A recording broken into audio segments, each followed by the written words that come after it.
Good afternoon, members. Welcome to this meeting of Inverclyde Council. The meeting has been held remotely and also in person and will be filmed and recorded for live and subsequent broadcast available through the Council's website. The Council is a data controller under the General Data Protection Regulations and the Data Protection Act 2018. We broadcast and record Council meetings to fulfil our public task obligation to enable members of the public to observe the democratic process. Data collected during the process will be retained in accordance with the Council's published policies, available through the Council's website. Members of the Council are reminded that they should follow the Council's established meeting protocols, including around the use of the chat facility, and that comments made in the chat facility are visible to all participants in the meeting, which may include members of the public who have also received invites to the meeting. On the same vein, members have received a bit of representation from members of the public regarding the sound quality from the chamber being transmitted. And I would just ask that all use your microphones and speak as loudly and clearly as possible to enable any person watching in to hear the meeting clearly.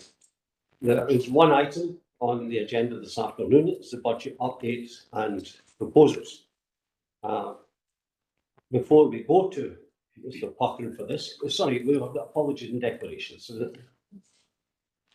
Provost will now move to a roll call before proceeding to the declarations of interest. Can the following members please indicate if they're present at the meeting either in person or remotely? Councillor Armstrong. Present in person.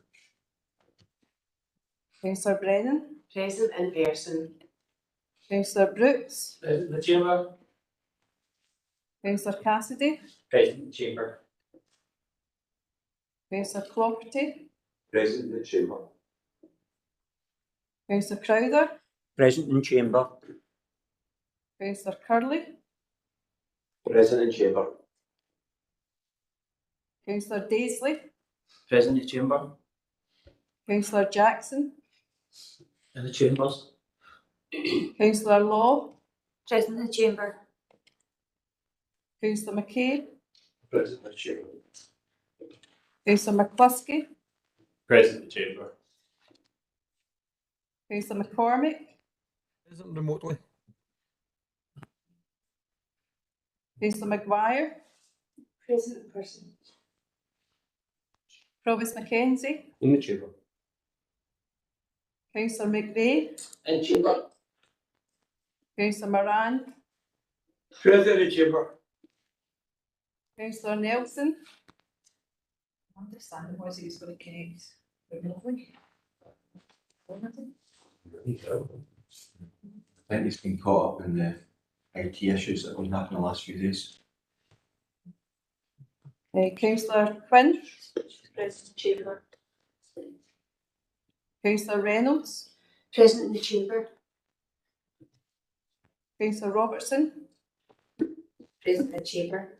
Councillor Wilson. Remotely. Are there any declarations of interest?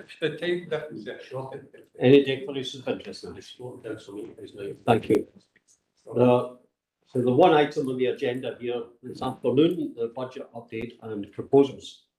Before I go to Mr. Puckering, can I, on behalf of all the members here who are not part of the member budget working group, thank most sincerely those who have met regularly over quite a period of time and have worked collaboratively to bring this paper and in future a future paper to this council. And the work that you have done is appreciated by us all, and it shows the way the council should work. And thank you for it. Thank you, Councillor Rose. Mr. Puckering, please. Thank you, Provost, and good afternoon, everyone.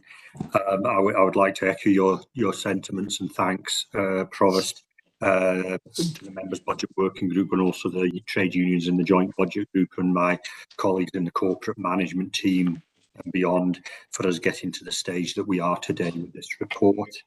The report advises the Council of a number of matters in relation to the budget and seeks decisions in respect of savings, reserves and further funding pressures, and the date of the proposed council tax and budget setting meeting.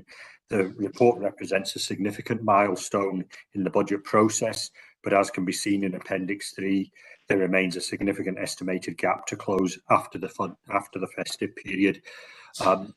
I thought it'd be probably better if I kept my introduction brief, and I'm happy to answer any questions before the debate starts. Thank you. Thank you, Mr. Puckett. Members, I would ask you to keep your comments as brief as possible when speaking, and we would allow to speak once if anybody has anything to say. I would open the debate. First comment to the Leader of the Council, Councillor McKay.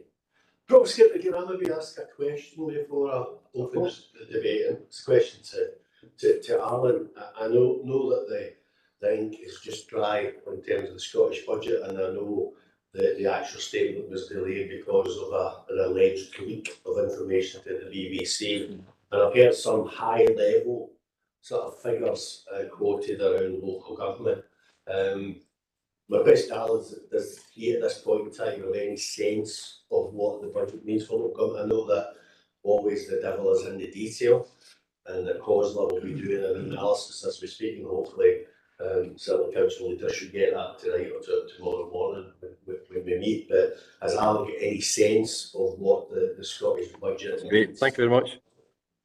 Thanks, bye. Mr. Puckett.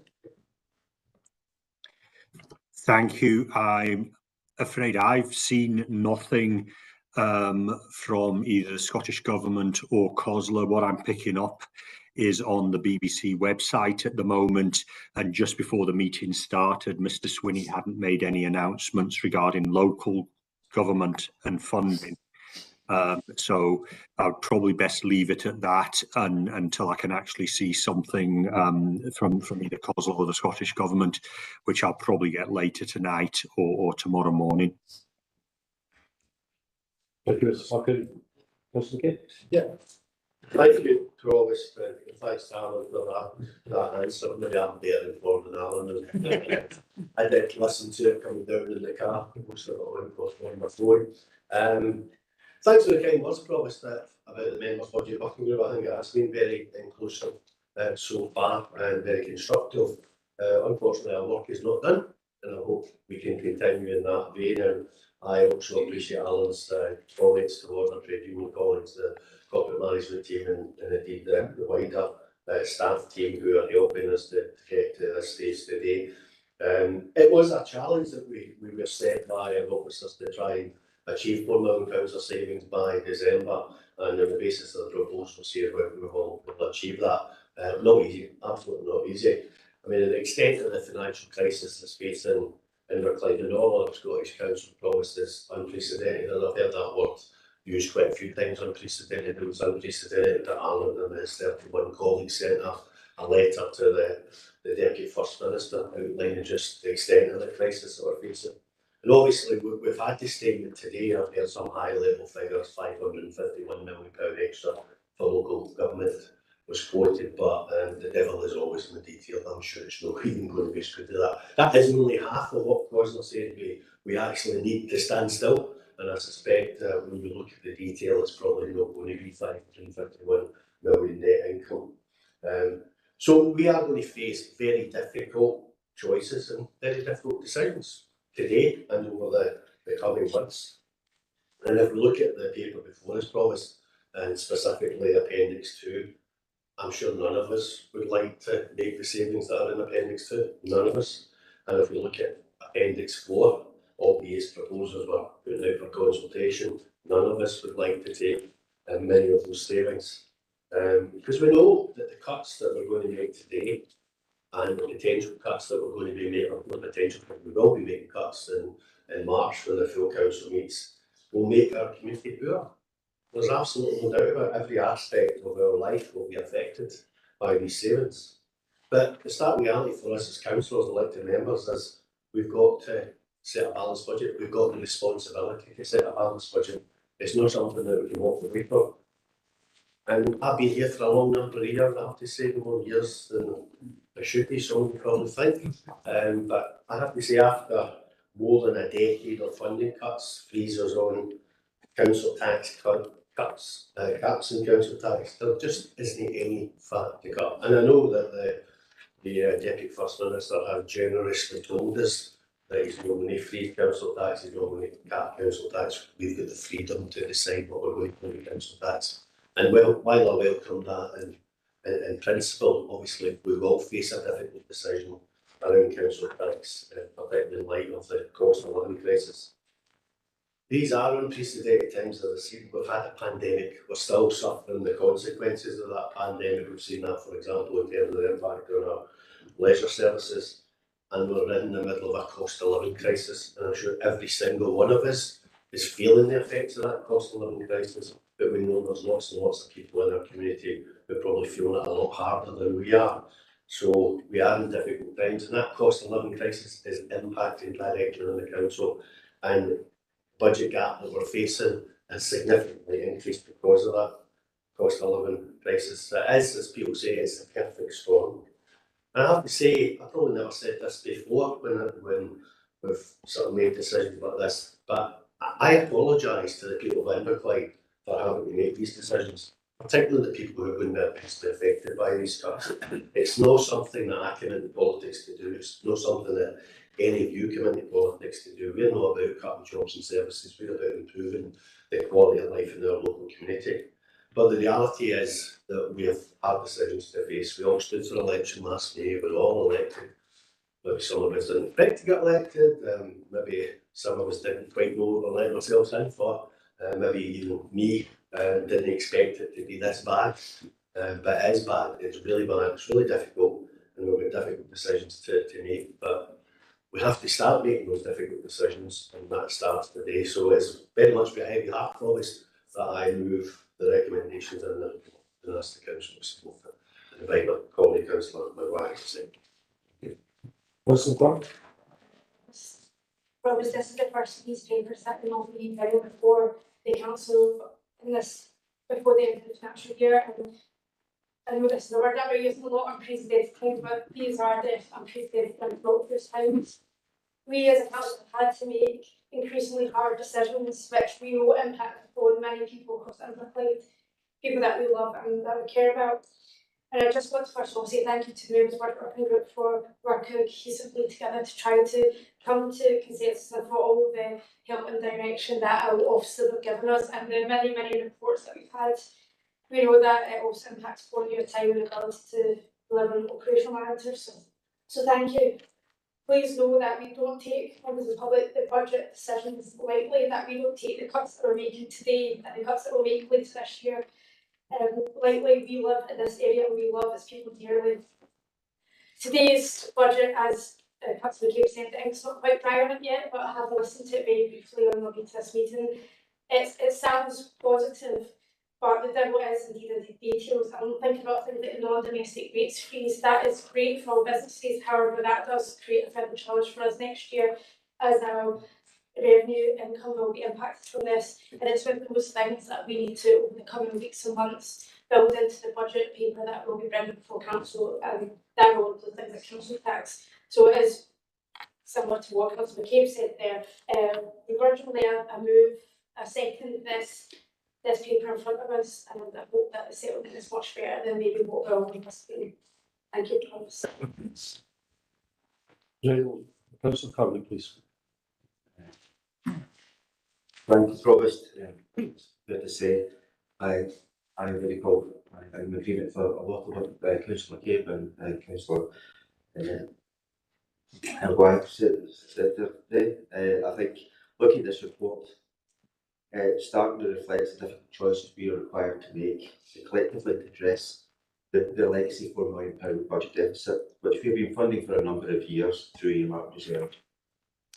However, despite these difficult choices which we made and included within the paper today, we're still looking at a deficit of 12.8 million over 2 years time, which Pensi identifies primarily caused by the ongoing inflationary pressures. As we are all aware, the cost of living crisis is affecting everybody in the community and all our organisations within our community. The choices we make today are of course not in a vacuum, but are constrained by the cumulative choices and decisions of two other elected chambers in the United Kingdom. For this budget cap to be fully funded by the Scottish Government, we'll be looking at local government funding increasing by over £400 million per year in Scotland. That is basically to cover the £6.4 million budget gap we've got identified as ongoing next year and then £6 million the year after. Hopefully things will be a lot clearer around today. I think I like the members of this chamber had the benefit of listening to the radio, which I didn't, but as I say, 550 million, if that's true, does look promising, but the devil is in the detail. But no matter what today's decisions are, or the outline of the Scottish budget for the next year is going to be, we propose to continue to work constructively with all parties and groups within this council chamber to balance the Inverclyde budget next year. There may be different decisions ahead, but hopefully we can meet them in the same constructive manner. Because at the end of the day, we've got to try and develop a budget that works for Inverclyde and gets Inverclyde working. Thank you. Any other member wish to make a contribution? The members, can we agree the recommendations? Councillor Bowles.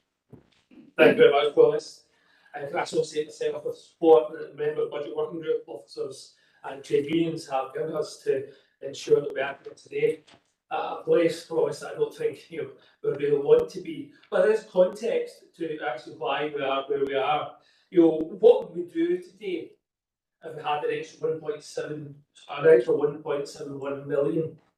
What would we not cut in this chamber? What would we take off of these cuts if we had that 1.71 million? Would we not cut the transport? Maybe we would take that choice.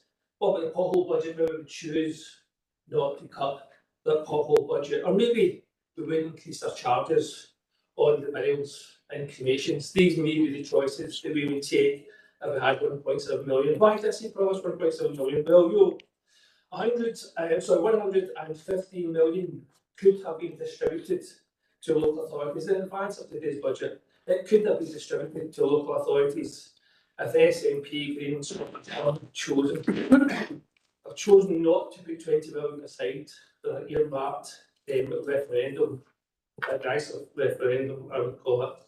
And they chose not to put 95 million aside for the preparation for the National Care Service. Those two figures give us the £115 million. And I'm informed that our share of that £115 million would be 1.71 million. So today, Provost, unfortunately, the cuts that we have in Appendix 2, 2.585 million, unfortunately, these are cuts that my group is going to have to support. And so it's not disappointment, it's a serious disappointment. Our group is willing to accept the recommendations laid before us in page 2 of the papers. Thank you. Thank you, Councillor Brooks.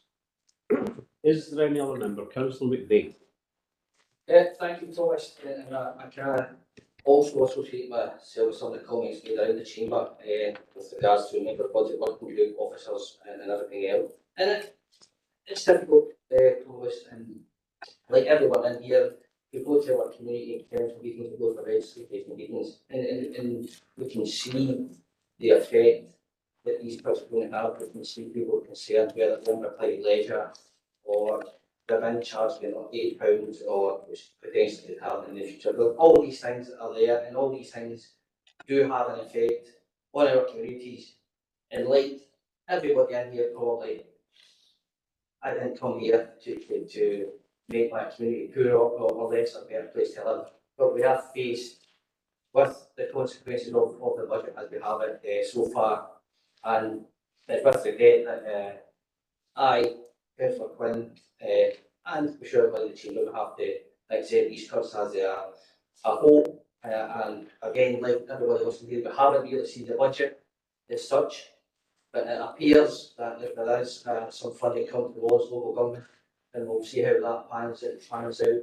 And I would hope that Mr. Swinney would have listened to the STEC who commissioned a report recently, and that report highlighted how they can raise £3.3 billion within the powers that the Scottish Government already have. So I hope he's done that, and I hope when we get the detail that we do not have to progress with some further cuts next year, or at least we can minimise them as much as we can. Thank you, Rob. Thank you, Councillor Weekly. Councillor Jackson? Thanks, Paul. So I didn't know what you were saying. I thought you had written down, but just following on from what Tommy says there, the STUC came out and produced a report saying £3.5 billion, just under £3.5 billion, could be raised if the Scottish Government had used its full range of tax raising powers. Not just income tax, but some of the people across the chambers are always indicated that the Scottish Government have got a full range of tax raising powers. The Kensington raises a question, where could we be now? What could we have saved if the SNP Scottish Government had used their powers before, instead of putting it ransom to raise it part of the independence? What could we be? That money was always there, the powers were always there, they could always been raised. How many jobs have been saved? How much money can be spent in the community if these powers have been used previously? How many times have we sat here across these benches and heard SNP councillors say, it's a great settlement, it's a good settlement? What's changed this year? Why is it suddenly this year have you decided you're going to raise your heads and speak out? Somebody answer me, what's changed now? You always knew these powers were there. Whether it was land tax, whether it was property tax, business taxes. You know, if Fraser Ireland Institute told you that small business taxes weren't doing nothing, but yet year on year, £500 million was wasted on this. But here we are again.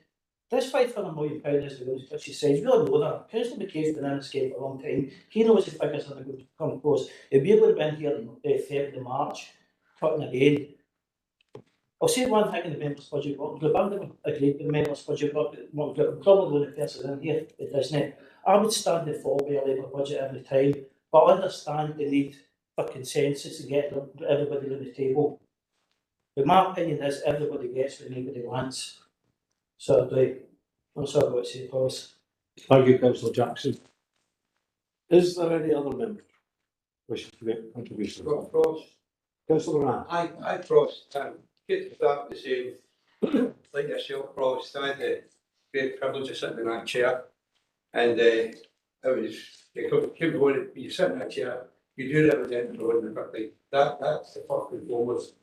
That said, Provost, I'd like to thank the group we wrote to the Judge for it and asking to reconsider the money, and that must have been hard, especially for Councillor Robertson, who is the leader of the SNP group of this, assuming that the whole SNP group agreed to that. So for that, I'll thank you very much, because it couldn't have been easy, but well done for doing it anyway. And to get that consensus is the first time. I've been doing it a long time. I've never seen a consensus back the whole time I've sat in these chambers.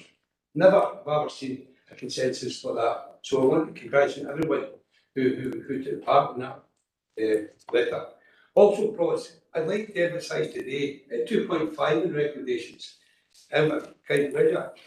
we're subject to a public consultation in January. I want to emphasise that because, like yourself, Provost, I've been anything on me think that these decisions have been made. They have not been made. It's a public consultation. I'll say loudly clear, anyone who didn't agree with it, it's a consultation. It's up to you now to take part in that consultation, to make your thoughts known to other people sitting around the table. So if we do come to a decision, we've fully conviction for what we're told.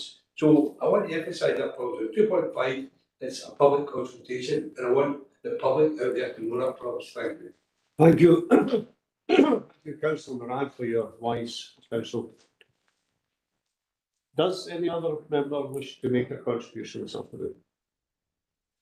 Then, members, can we agree the recommendations on page 2? Agreed. Thank you. And before we dismiss, can I just wish all the members here and the officers every happiness over the Christmas and festive period, and hope you come back refreshed in the new year and If anybody's interested, I'm running a training session, how to make things in black and stuff. Thank you.